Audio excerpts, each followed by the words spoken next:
Objects are the building blocks upon which our JavaScript applications are dependent. They are variables that contain a combination of primitive data types such as numbers, strings, and Boolean values. There is no doubt building objects can be very complex, but for now, we're going to focus on building a simple object with simple key value pairs. We will also add an internal function, also known as a method, to reference when we run our code.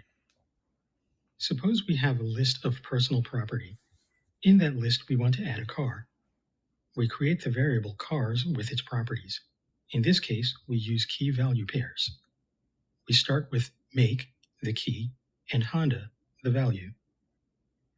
We add a model and a year.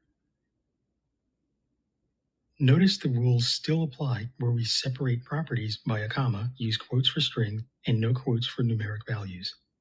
We can display the values in many ways, but here we will start with a variable, create a function expression that will be used to reference a single piece of information in our object.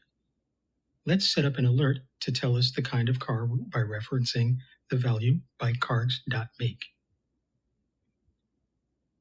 Next, we add the function call to implement the function expression.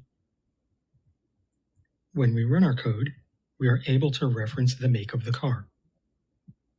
There is another way to use functions within an object, making it a method, by placing parts of this code inside of the object itself. We can add the method after the key value pair for the year. Remember to separate values with a comma. We use the variable name without keyword var. Instead of an equal sign, we use a colon. Then we add keyword function followed by open close parentheses. There is no argument to pass, so the parentheses can remain empty.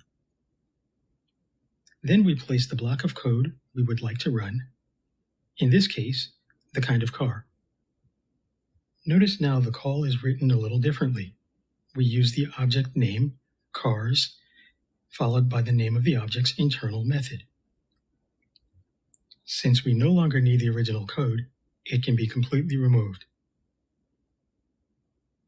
When we run our code again in the browser, we see it displays as needed. This is a simple example of using JavaScript objects, but the possibilities don't end here. Thank you for watching.